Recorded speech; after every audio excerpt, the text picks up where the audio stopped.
sejahtera, terima kasih karena bersama dengan saya di Nazlin Unity Channel.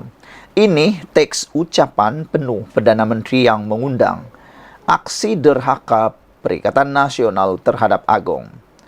Ucapan tahniah dan ikrar taat setia kepada Kebawaduli Yang Maha Mulia Seri Paduka Baginda Yang di-Pertuan Agong Sultan Ibrahim, dan ucapan terima kasih kepada Kebawaduli Yang Maha Mulia Sultan Pahang Al-Sultan Abdullah Riayatuddin Al-Mustafa Bilal Shah Ibni Almarhum Sultan Haji Ahmad Shah Al-Mustain Billah. Tan Sri Yang di-Pertua, saya ingin menyatakan bahawa istiadat melafaz sumpah dan menandatangani surat sumpah jawatan sebagai Yang di-Pertuan Agong ke-17 yang diadakan sempena mesyuarat Majlis Raja-Raja yang ke-264 khas pada Rabu 31 Januari 2024 telah menyaksikan pelantikan Kebawaduli Yang Maha Mulia Seri Paduka Baginda Yang di-Pertuan Agong ke-17 Sultan Ibrahim bagi tempoh 5 tahun mulai 31 Januari 2024. Saya selaku Ketua Majlis Parlimen ke-15 bagi pihak Dewan Yang Mulia ini dengan sepenuh ikhlas ingin merafak sembah dengan ucapan setinggi-tinggi tahniah dan ikrar taat setia Dewan ini dipersembahkan kepada Kebawaduli Yang Maha Mulia Seri Paduka Baginda Yang di-Pertuan Agong ke-17 Sultan Ibrahim dan Kebawaduli Yang Maha Mulia Seri Paduka Baginda Raja Permaisuri Agong Raja Zaid Sofia. Saya berkeyakinan bahawa kerajaan dan rakyat akan mendapat limpah rahmat dan kesejahteraan daripada pemerintahan seorang raja yang adil, bijaksana dan prihatin terhadap rakyat jelata dan negara. Sebagai teras pemerintahan raja berperlembagaan, saya amat berkeyakinan dengan pemerintahan Duli Yang Maha Mulia Tuanku Agong kelak, Malaysia bakal diberkati dengan nikmat perpaduan dan kemakmuran yang berpanjangan. Saya juga ingin merafak sembah dengan ucapan menjunjung kasih dan setinggi-tinggi penghargaan Dewan ini turut dipersembahkan ke bawah kepada Kebawaduli Yang Maha Mulia Sultan Pahang Al-Sultan Abdullah Riayatuddin Al-Mustafa Bilal Shah Ibni Almarhum Sultan Haji Ahmad Shah Al-Mustain Billah dan Kebawaduli Yang Maha Mulia Tengku Ampuan Pahang Tuanku Haja Aziza Aminah Maimunah Iskandaria binti Almarhum Al-Mutawakil Allah Sultan Iskandar Al-Haj yang telah menaungi negara dan rakyat jelata selama 5 tahun yang lalu dengan penuh adil dan bijaksana. Saya yakin seluruh rakyat jelata merasai nikmat, hikmat, keadilan dan kebijaksanaan Tuanku dalam memastikan keamanan dapat dinikmati oleh seluruh rakyat. Semoga Kebawaduli Yang Maha Mulia Tuanku dan Tengku Ampuan Pahang serta seluruh kerabat sentiasa dilindungi dan dilimpahi taufik dan hidayah oleh Allah. Dipanjangkan umur, diberkati dengan kesihatan dan sejahtera selalu. Moga Tuanku berdua terus dilimpahi dengan segala kehormatan serta kebesaran dan sentiasa dalam perlindungan Allah. Daulat Tuanku sembah takzim daripada saya dan seluruh ahli Dewan yang mulia ini. Saudara-saudara sekalian, itulah dia ucapan daripada Anwar Ibrahim, teks ucapan penuh Perdana Menteri yang mengundang aksi derhaka Perikatan Nasional terhadap Agong. Sekian dulu, kita jumpa lagi. Bye-bye. Selamat petang, salam sejahtera. Pembangkang derhaka kepada Agong tak beri laluan Perdana Menteri ucap tahniah dan ikrar taat setia. Rupa-rupanya ini yang berlaku terhadap pembangkang dan terhadap Anwar Ibrahim semasa persidangan petang tadi. Nampaknya pembangkang ini tak henti-henti nak melakukan perkara yang populer. Mereka suka buat yang populer supaya para penyokong, para pengikut mereka melihat seakan-akan itu tindakan yang betul. Tapi bagi mereka yang faham tentang peraturan, tentang perkara-perkara yang penting, mereka tahu bahawa itu adalah penderhakaan yang sengaja. Ahli Parlimen Pembangkang hari ini bertindak derhaka terhadap Yang di-Pertuan Agong apabila keluar dari Dewan Rakyat selepas Speaker Tan Sri Johari Abdul membenarkan slot diberikan kepada Perdana Menteri untuk mengucapkan terima kasih kepada Seri Paduka. Aksi biadab Blok Perikatan Nasional PN itu sebagai langkah protes selepas Speaker tetap membenarkan slot tersebut untuk Datuk Seri Anwar Ibrahim. Selain daripada itu, untuk pengetahuan semua walaupun di luar sana ataupun penonton channel ini, video ini, anda harus tahu bahawa keputusan daripada Speaker Dewan itu bukan dibuat oleh Speaker Dewan semata-mata, tetapi beliau telah pun membuat undian secara blok. Undian secara blok itu telah pun dimenangi dan majoriti menyokong Anwar Ibrahim meneruskan slot tersebut atau membenarkan usul untuk berucap tahniah dan taat setia kepada Agong. Tetapi itulah kan, selepas Anwar Ibrahim sudah buat begitu, mengikut peraturan mesyuarat, telah pun mendapat kebenaran Speaker Dewan, telah pun mendapat majoriti undian setuju terima usul itu, masih lagi pembangkang tak setuju. Jadi kalau begitu nak tanyalah, pembangkang nak macam mana? Pembangkang nak macam mana? Susulan itu sidang Dewan Rakyat kecoh apabila beberapa wakil rakyat pembangkang membantah dan tidak puas hati. Mereka menganggap slot itu sebagai sesuatu yang luar biasa, memandangkan ia tiada dalam aturan mesyuarat. Ketua Pembangkang Datuk Seri Hamzah Zainuddin bangkit membantah sewaktu Anwar memberikan ucapan. Dalih ahli Parlimen Larut itu, slot tersebut sepatutnya dilakukan lebih awal pada permulaan persidangan Dewan Rakyat pagi tadi. Namun demikian, Anwar Ibrahim telah pun menyatakan mengapa beliau tidak dapat hadir pagi tadi. Beliau perlu menyambut lawatan rasmi Perdana Menteri Kemboja. Jadi, Anwar Ibrahim perlu mengutamakan yang terdahulu. Berucap dia sudah dapat kebenaran. Bukan tak penting, itu sangat penting berucap di Parlimen. Tetapi, untuk menghormati Perdana Menteri Kemboja, Anwar Ibrahim melakukannya. Anwar Ibrahim buat satu perkara, dua perkara dalam satu kali. Jadi dia dapat berjumpa Perdana Menteri Kemboja, dapat juga berucap di Parlimen selepas dapat kebenaran dan undian majoriti. Bukan macam orang lain kan, hadir ke Parlimen pun banyak kali tak hadir. Tapi yang itu tak pula dikecam hebat. Sementara itu pengerusi PN Tan Sri Muhyiddin Yassin memaklumkan ia satu kejadian luar biasa kerana mereka tidak dimaklumkan mengenai slot diberikan kepada Anwar sementara perbahasan Tita Seri Paduka Baginda sedang berjalan. Bahkan Muhyiddin yang juga ahli Parlimen Pago dalam sidang media menganggap slot itu sebagai kezaliman majoriti. Macam-macam lah mereka nih. Hanya kerana mereka mempunyai majoriti, mereka melakukan apa yang mereka mahu tanpa mengikut prosedur yang telah ditetapkan sejak sekian lama, katanya. Lagi. Sekian dulu untuk kali ini. Jangan lupa tinggalkan komen anda, tekan butang subscribe. Kita jumpa lagi. Bye-bye. Salam sejahtera. Heboh di media sosial hari ini, tindakan beberapa ahli parlimen yang keluar dewan. Ini adalah tindakan ahli Parlimen Pembangkang. Anda nak tahu kenapa mereka keluar dewan? Itu kerana mereka membangkang, memprotes terhadap Perdana Menteri Anwar Ibrahim yang menyampaikan ucapan tahniah kepada Sultan Ibrahim Sultan Iskandar sebagai Yang di-Pertuan Agong ke-17 di sebelah petang. Walau di luar sana ramai pula yang menyokong tindakan keluar dewan itu, tapi tak tahu pula kenapa, mereka tak tahu pun kenapa Anwar Ibrahim berucap sebelah petang.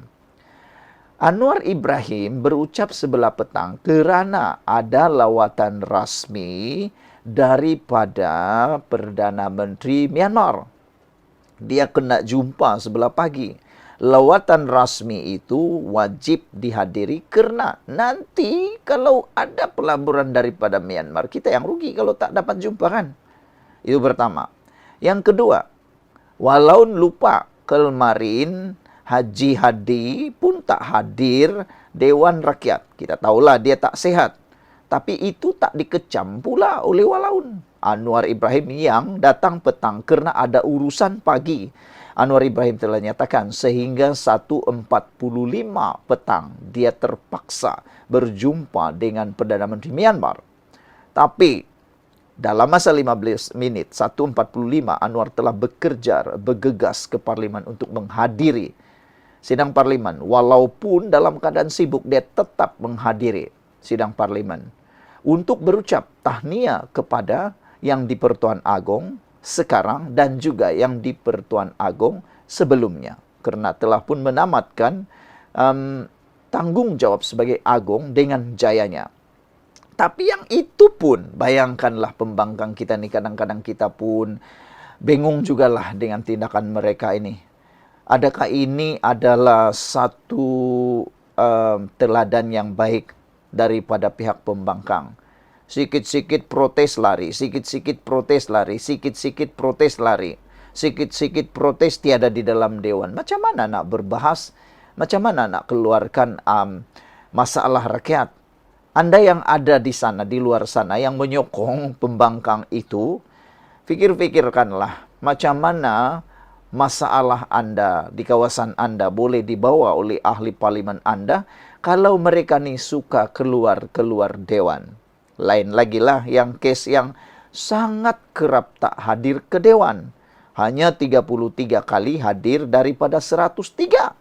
Itu kalau di sekolah sudah boleh digantung sekolah.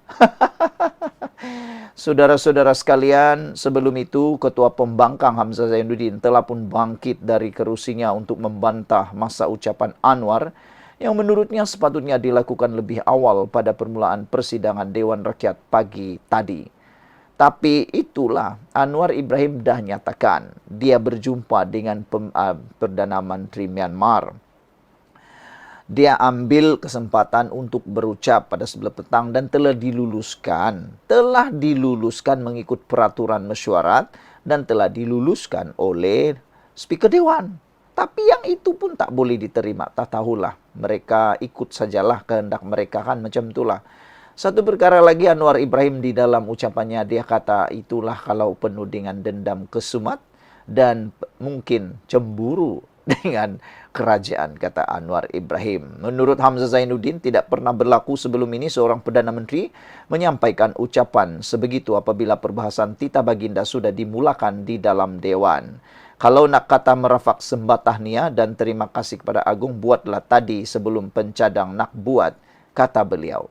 Tapi Anwar Ibrahim dah tadi bagi tahu bahawa beliau terpaksa melakukan pekerjaan rasmi beliau untuk berjumpa dengan Perdana Menteri Myanmar. Bantahan Hamzah itu dibuat sebagai tindak balas kepada usul yang dicadangkan oleh Menteri di Jabatan Perdana Menteri memohon kebenaran Dewan Rakyat agar Anwar menyampaikan ucapan terima kasih dan tahniah kepada Sultan Ibrahim atas pertabalan Baginda.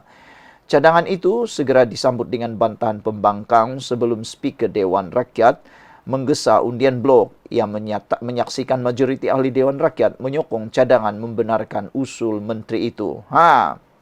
Yang ini kena tahu, kalau sudah usul diterima, apa lagi yang mau dibuat oleh pembangkang? Inilah mereka ni tak belajar tentang keputusan majoriti.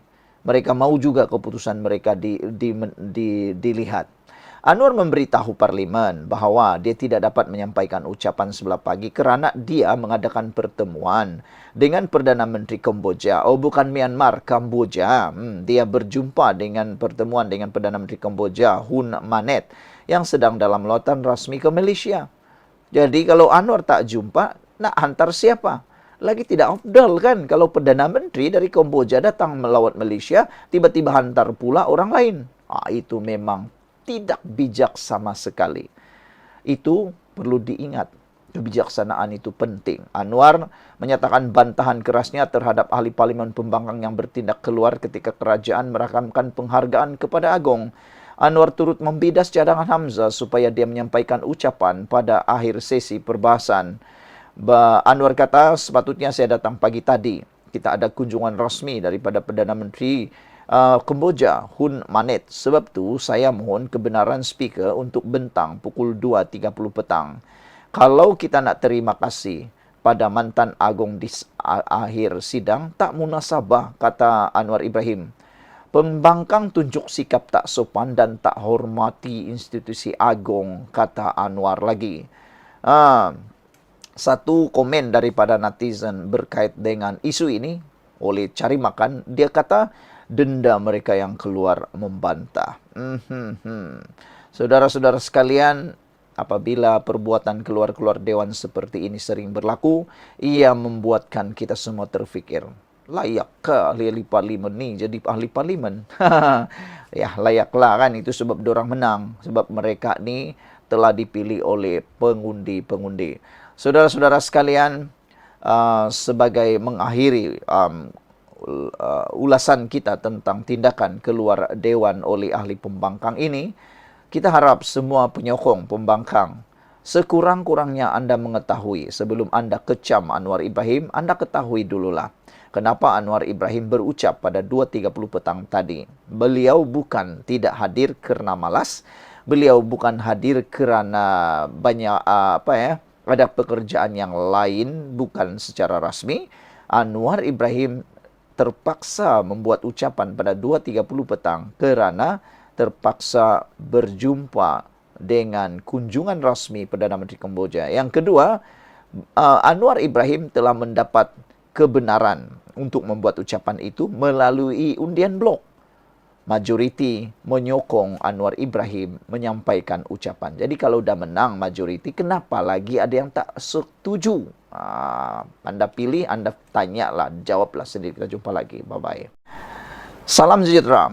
Ini komen daripada Taqiyuddin Hasan, PAS. Berkaitan dengan titah Ketua Duli Yang Maha Mulia yang di-Pertuan Agong. Agong bertitah, Baginda mengatakan bahawa tunggu PRU jika nak tukar kerajaan. Ini pula kata PAS. PAS beranggapan itu pandangan tuanku. Hai, kadang-kadang kita bingung jugalah kan. Sultan yang di-Pertuan Agong itu mewakili payung kepada negara. Payung yang memayungi rakyat. Baginda bebas politik. Baginda tidak mewakili mana-mana parti politik, mana-mana blok kerajaan atau pembangkang. Yang tahunya, Baginda mewakili suara rakyat. Apa yang Baginda suarakan, itulah kehendak rakyat yang sepenuhnya. Tapi ada juga yang kata begini, Taqiyuddin kata itu pandangan tuanku. Makna kata mereka masih mempunyai hati untuk cuba menidakkan pendapat tuanku itu. Ada andaian bahawa mungkinkah pembangkang sudah punya rancangan untuk mau jatuhkan kerajaan ini sebelum PRU. Apabila mereka kata itu pandangan tuanku, apabila tuanku kata tunggu PRU jika nak tukar kerajaan, dan PAS pula kata itu pandangan tuanku, makanya kita dah mula faham PAS tidak akan berhenti. PAS dan pembangkang Perikatan Nasional tidak akan berhenti menyerang Anwar Ibrahim, tidak akan berhenti untuk mahu menukar kerajaan ini di tengah-tengah jalan. Tak tahulah, saya sampai ke waktu ini, saya masih berfikir, apa yang mendorong sangat pembangkang Perikatan Nasional ini nak sangat menjatuhkan Anwar Ibrahim di tengah jalan. Kalaulah mereka punya alasan itu supaya dapat membaiki ekonomi negara, perpaduan negara, dapat menambah baik perpaduan negara, dapat menambah baik ekonomi negara, cuba kamu semua yang menyokong mereka tu pikir balik.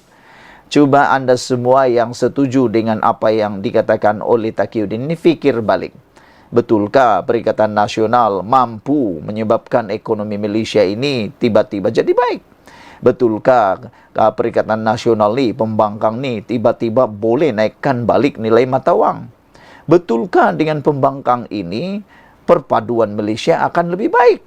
Anda jawablah, ketuk kepala sendiri, jawab sendirilah. Tepuk dada, tanya selera. Kerana kita dah tes pun selama beberapa bulan Perikatan Nasional menjadi kerajaan dulu, ramai yang angkat bendera putih. Waktu itu ramai angkat bendera putih. Sekarang belum pernah lagi kita nampak, dan kita berdoalah tidak akan ada yang angkat bendera putih seperti sewaktu kerajaan pimpinan Perikatan Nasional. Tapi itu yang mereka canang-canangkan. Mereka kata mereka yang terbaik. Mereka kata mereka mungkin boleh dapat memperbaiki. Tapi bila tanya boleh dapat baiki macam mana? Tak tahulah. Kita pun tak tahu sangatlah macam mana cara mereka nak baiki. Tapi kalau betullah mereka ni boleh membaiki kerajaan, membaiki ekonomi perpaduan dan juga membaiki nilai mata wang sekarang, bagus jugalah mereka cadangkan cara itu. Jangan tunggu mereka jadi kerajaan baru cadangkanlah sekarang kan. Cadangkanlah sekarang. Dan soalan kita sebelum lagi kita berpisah, agak-agak nanti kan, kalaulah mereka berjaya tumbangkan Anwar Ibrahim, siapa Perdana Menteri yang layak? Samsuri? Mungkin juga bolehlah kan, itu daripada PAS. Bagaimana dengan Bersatu? Maukah mereka PAS menjadi Perdana Menteri? Kalau Muhyiddin, mungkinkah Muhyiddin boleh memimpin negara ini membaiki nilai mata wang perpaduan? Kalau Taqiyuddin, Hamzah Zainuddin, Azmin Ali mungkin pilihan Anda. Sekian dulu untuk kali ini. Jangan lupa tinggalkan komen Anda, tekan butang subscribe. Kita jumpa lagi. Bye-bye. Selamat petang, salam sejahtera. Terima kasih karena bersama dengan saya di Nazilin Unity Channel. Ini bukan lucu, tapi ini bikin panas. Mana kan tidak?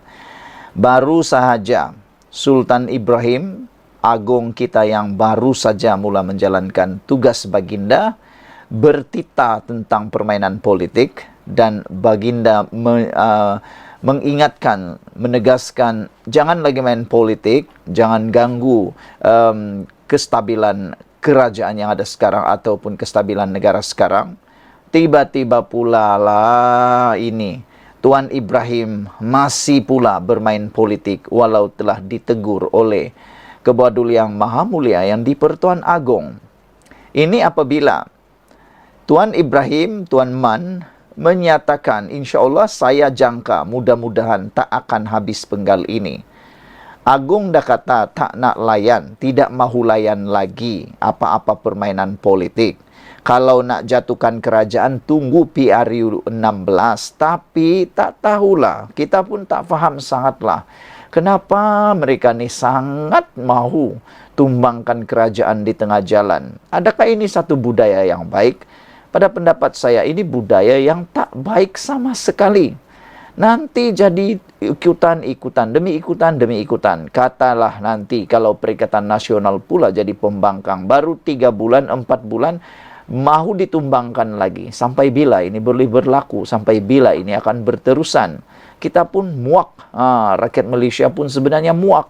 Itu sebabnya ramai rakyat Malaysia menyanjung tinggi berterima kasih kepada Duli Yang Maha Mulia di Pertuan Agong atas penegasan Baginda berkaitan dengan permainan politik ini. Tapi itulah pemimpin-pemimpin pembangkang masih tak serik-serik, tak henti-henti mahu menjatuhkan kerajaan. Ini pula langkah yang terkini. Apabila PAS menganggap Perhimpunan Aman yang diadakan sebagai manifestasi kepada rasa tidak puas hati penyokong PH kepada kerajaan perpaduan. Mereka memanipulasikan Perhimpunan Aman Bersih itu. Sebenarnya Perhimpunan Aman Bersih itu bukan untuk pembangkang. Ulang sekali lagi, bukan untuk pembangkang. Tapi mereka menuntut reformasi sepenuhnya. Agak-agaklah, kalau Anwar lakukan reformasi sepenuhnya, siapa orang pertama yang akan marah? Siapa orang pertama yang akan kepanasan macam cacing kena matahari? Pasti pembangkang. Nanti kalau Anwar Ibrahim buat reformasi sepenuhnya seperti yang dituntut oleh Bersih ini, reformasi 100%, agak-agak kita lah kan, pasti akan ada yang moroyan yang akan berteriak sini sana kata negara ini dah liberal, dah sekuler lah, liberal lah dan semacamnya. Itu sebabnya Anwar Ibrahim masih lagi berkira-kira 100%, tapi ini pun digunapakai oleh PAS, digunapakai oleh Bersatu, digunapakai oleh parti pembangkang. Seakan-akan perjuangan Bersih itu mereka punya. Tapi sebenarnya bagi yang mahu faham, Pergerakan bersih itu bukan untuk membantu pembangkang, tetapi untuk membantu Anwar Ibrahim. Karena reformasi itu lahir sebenarnya daripada Anwar Ibrahim. Jadi nak canang tentang reformasi, buat dulu reformasi di Perikatan Nasional, baru tuntut reformasi Anwar Ibrahim. Nanti takut-takut nanti kalau Anwar lancar reformasi 100%, nah ramailah pula yang nanti moroyan di sana sini, marah di sana sini, kata Anwar Ibrahim pula kejam, Anwar Ibrahim pula tidak dengar suara rakyat, liberal dan macam-macam lah yang dicop kepada Anwar Ibrahim. Dan yang kita nak bagi juga tahu kepada pembangkang, kerajaan maupun siapapun, mereka harus ingat bahawa Ketua Duli Yang Maha Mulia di Pertuan Agong telah memberikan peringatan. Cukuplah berpolitik. Tunggu PRU 16 baru buat politik, baru berpolitik, baru berkempen. Dan Baginda juga telah mengingatkan Baginda tidak akan melayan karena politik lagi. Tapi mungkinkah ini menyebabkan mereka lagi terlompat-lompat nak pula menuntut di sana sini.